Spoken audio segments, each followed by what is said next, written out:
সু তো একেবারে ভুলেই যায় যে নিউ ইয়ার যেদিন সেদিন তো তার বডি সুইচ করতে হবে। তো তার তো লোভে পেয়ে বসে, সে এই নতুন বডিতেই দিনের পর দিন থাকতে শুরু করে।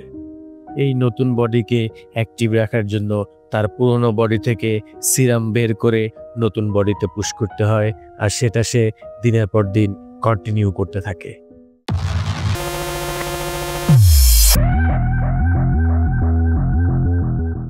আর এর অনিয়মের প্রভাব যে তার পুরনো বডির উপরে পড়বে সেটা তার মাথায় নেই।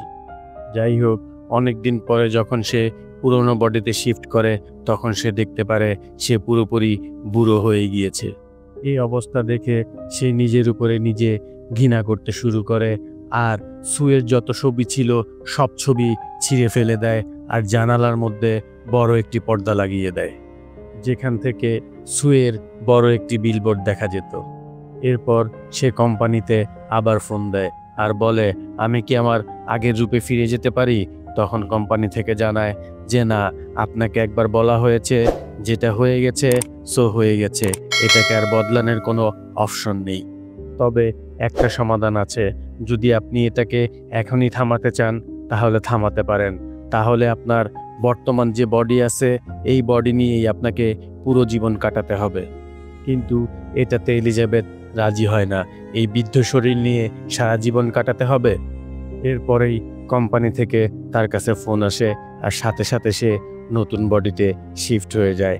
শিফট হয়ে যাওয়ার পরে তার পুরনো বডি থেকে অনেক সিরাম বের করে, প্রায় 3 মাসের সিরাম বের করে এবং নিজের শরীরে ইনজেক্ট করে নেয়।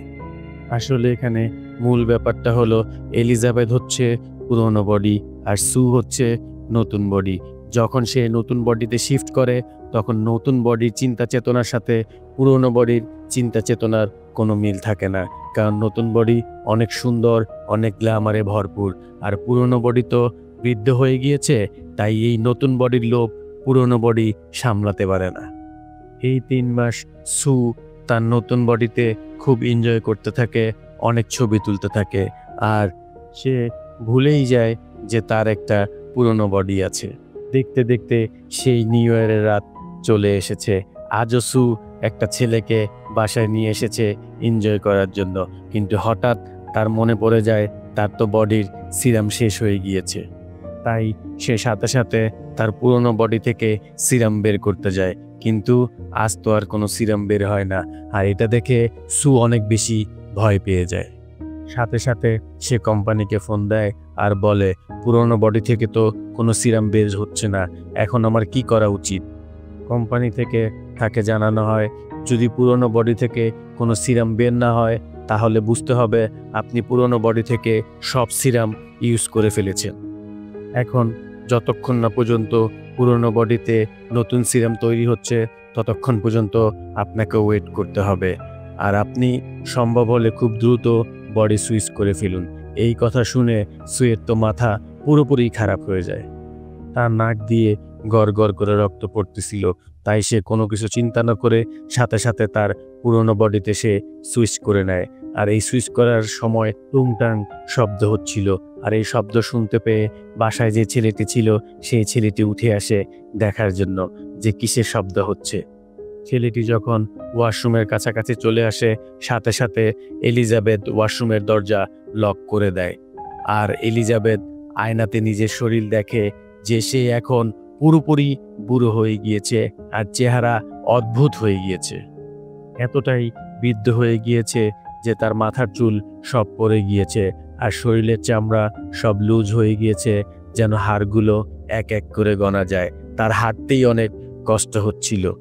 ছেলেটি ওয়াশরুম থেকে বৃদ্ধ মহিলার কণ্ঠ শুনতে পেয়ে সাথে সাথে সে এখান থেকে পালায়। এলিজাবেথ কোম্পানিতে ফোন দেয় আর বলে যে সব কিছু সে এখানেই বন্ধ করতে চায়। তো কোম্পানি তো রাজি হয়ে যায়।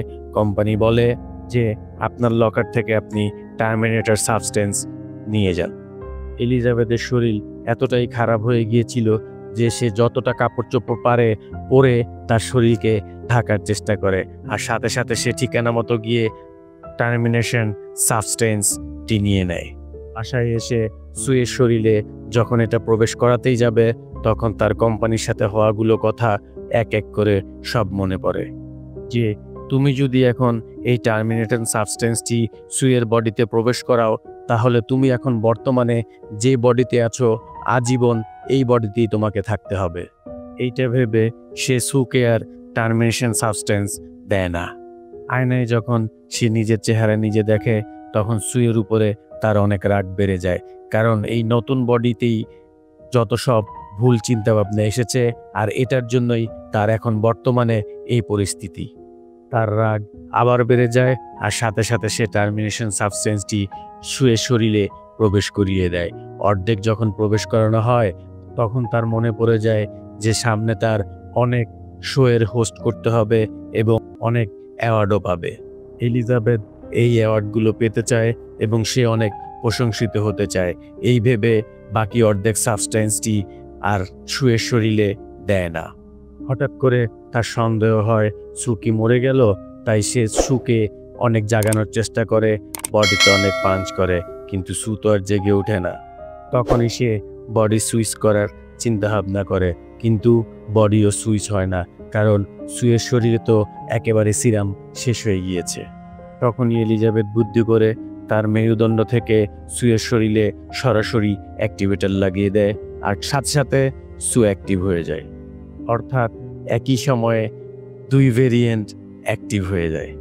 অ্যাক্টিভ হয়ে যাওয়ার পরে সু যখন তার চোখের সামনে টার্মিনেটেড করার ইঞ্জেকশনের অর্ধেক দেখতে পায়, তখন সে চিন্তায় পড়ে যায় যে ও কি আমাকে ডিঅ্যাক্টিভেট করে চিন্তা ভাবনা করতেছে। এই কথা চিন্তা করে সু তো অনেক ক্ষেপে যায়, আর এলিজাবেথকে অনেক মারধর করতে থাকে। পুরো ঘরে তাকে দৌড়ে দৌড়ে মারে। মারতে মারতে এমন অবস্থা করে যে একটা সময় এলিজাবেথের মাথা গ্লাসের মধ্যে বাড়ি দিতে দিতে এলিজাবেথের মাথা একদম থেতলে যায়, আর এলিজাবেথ সঙ্গে সঙ্গে মারা যায়। এলিজাবেথ মারা যাওয়ার পর সু বুঝতে পারে যে সে অনেক বড় ভুল করে ফেলেছে, কারণ এখন আর পুরনো বডি থেকে সে সিরাম বের করতে পারবে না। তো এখন আর কি করার, সবকিছু পরিষ্কার করে সে তার শোয়ের উদ্দেশ্যে বেরিয়ে যায়, আর সেখানে সবাই তাকে ওয়েলকাম জানায়। এই সব কিছুই তার কাছে ভালো লাগতেছিল, কিন্তু হঠাৎ করে সে অসুস্থ হয়ে পড়ে, আবার তার নাক দিয়ে রক্ত পড়তে শুরু করে। সাথে সাথে সে ওয়াশরুমে চলে যায়, আর ওয়াশরুমের আয়নায় দেখতে পারে যে তার একটা দাঁতও পড়ে গিয়েছে। সে যখন আরেকটি দাঁত টাচ করে, সে দাঁতটাও খুলে পড়ে যায়, আর তখনই সে বুঝতে পারে যে এলিজাবেথকে মারার ফলে তার বডি আস্তে আস্তে দুর্বল হয়ে যাচ্ছে। এখন তাকে যদি বেঁচে থাকতে হয় তাহলে তার সিরাম প্রয়োজন, আর সিরাম পুরনো বডির কাছেই আছে। এই কথা চিন্তা করে সে সাথে সাথে সেখান থেকে বেরিয়ে যায়। আর যখনই সে লিফটে ওঠে, লিফটের সুইচ চাপ দেওয়ার সাথে সাথে তার একটি নখ উঠে যায় এবং একটি কানও খসে পড়ে যায়। এতে তার খুব যন্ত্রণা হতে থাকে এবং সে অনেক ভয়ও পেতে শুরু করে। তখনই লিফটে একজন লোক ওঠে, আর সে নিজেকে খুব নর্মালভাবে প্রেজেন্ট করে, যেন তার কিছুই হয়নি। লিফট থেকে নেমে সে সোজা বাসার উদ্দেশ্যে রওনা দেয়, আর যাওয়ার সময় তার মনে পড়ে কোম্পানি থেকে যখন সে প্রথম সাবস্টেন্সটি দিয়েছিল সেটা সে অর্ধেক ইউজ করেছে। বোতলের গায়ে কিন্তু খুব সুন্দরভাবে লেখা ছিল এটা শুধুমাত্র একবারই ইউজেবল, কিন্তু সে কোনো কিছু চিন্তা না করেই সে বাকি অর্ধেকটা তার বডিতে পুশ করে দেয়। এরপরে তার শরীরে অসম্ভব ব্যথা অনুভব করতে শুরু করে, আর ঠিক প্রথমবারের মতো সুয়ের পিঠ ফেরে নতুন এক ভেরিয়েন্ট বেরিয়ে আসে, যেটা ছিল সু আর এলিজাবেথের মিশ্রিত অদ্ভুত এক ভেরিয়েন্ট। এটাকে দেখতে ভয়ঙ্কর এক মনস্টারের মতো লাগতেছিল, পুরো একটা বিকৃত শরীর। এই ভেরিয়েন্টের মানসিক অবস্থা এতটাই খারাপ ছিল যে সে এখন ডিসাইড করতে পারতেছে না যে সে এখন কি বাইরে যেতে পারবে কি পারবে না। কিন্তু সুয়ের তো শেষ ইচ্ছা ছিল এবং এলিজাবেথেরও শেষ ইচ্ছা ছিল অনেক অনেক সুনাম পাওয়ার।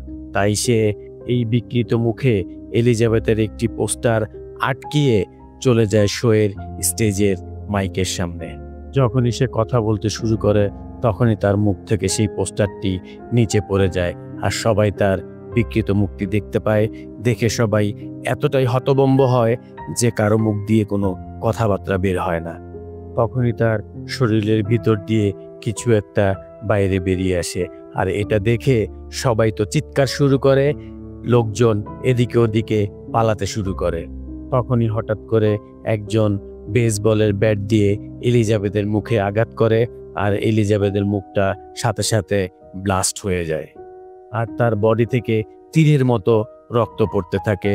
অডিটোরিয়ামে থাকা যত লোকজন ছিল সবার শরীর ভিজে বিশ্রী এক অবস্থা হয়ে যায়, আর তার বডি আস্তে আস্তে বিস্ফোরিত হয়। আর তখনই আমরা দেখতে পারি অক্টোপাসের মতো তার বডির একটা অংশ হাঁটতে হাঁটতে গিয়ে, মনে আছে এলিজাবেথ স্পার্কার নামে যে একটি স্টার ছিল, সেই স্টারের উপরে এসে বসে আর আকাশের দিকে তাকিয়ে হাসতে থাকে। আর এরই মধ্যে দিয়ে এই মুভিটি সমাপ্ত হয়। তো বন্ধুরা, মুভিটি কেমন লাগলো সেটা অবশ্যই কমেন্ট বক্সে জানাবে। লাইক এবং সাবস্ক্রাইব করে আমাদের সঙ্গেই থাকবে। দেখা হবে পরবর্তীতে নতুন কোনো মুভি নিয়ে, নতুন কোনো ভিডিও নিয়ে। ততক্ষণ পর্যন্ত ভালো থাকো। Tata, bye bye.